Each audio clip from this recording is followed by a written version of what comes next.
Et je rappelle que en juillet 1989, tout le pays n'était pas encore en grève, mais il y avait les étudiants qui, après une grève d'avertissement en janvier 1989, d'une semaine à peu près, ont déclenché une grève illimitée. Et en juillet, ils étaient encore en grève. Ils resteront en grève jusqu'à la conférence nationale. Les étudiants ont été suivis après par les professeurs du secondaire et de l'enseignement technique. Et la fonction publique va suivre. Et en août 1989, toute l'université aussi suivra, les professeurs, je veux dire. Donc le pays était bloqué. Donc le 28 juillet, René Ahouansou et moi, paix à son âme, nous avons décidé d'aller voir le président Kérékou qui nous a donné rendez-vous.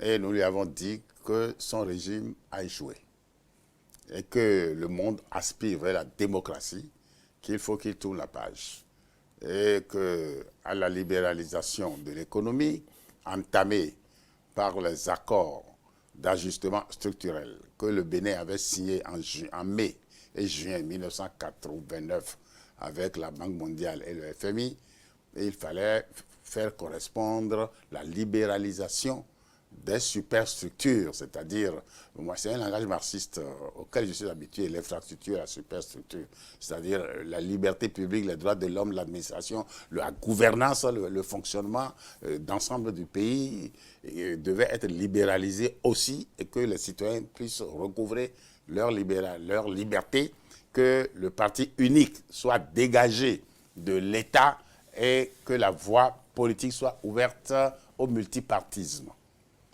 Il nous a écoutés longuement et après l'audience, nous avons fait une déclaration à l'ORTB, la seule chaîne de radio et de télévision qui existait à l'époque.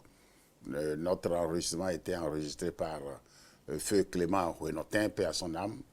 Je me souviens très bien, le micro, quand nous parlions, son micro tremblait un peu parce que ce discours franc, direct, un peu cassant, ils ne l'avaient jamais enregistré. Alors, ils ont enregistré très tard parce que nous avons eu le rendez-vous à 19h, on a terminé l'audience à 20h30 par là.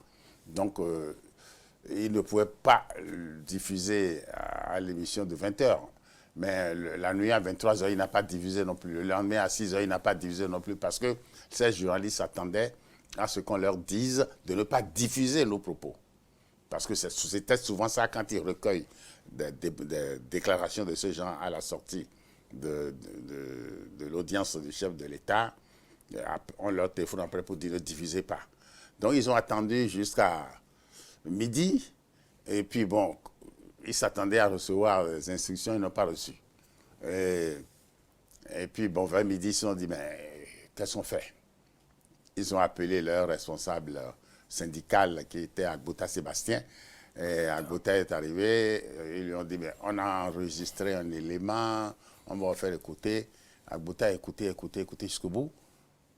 Puis quand il a fini d'écouter, il dit, mais c'est un tremblement de terre ça, c'est un tremblement de terre, vous ne m'avez pas vu, hein. Prenez vos responsabilités, et moi je m'en vais, et il est parti.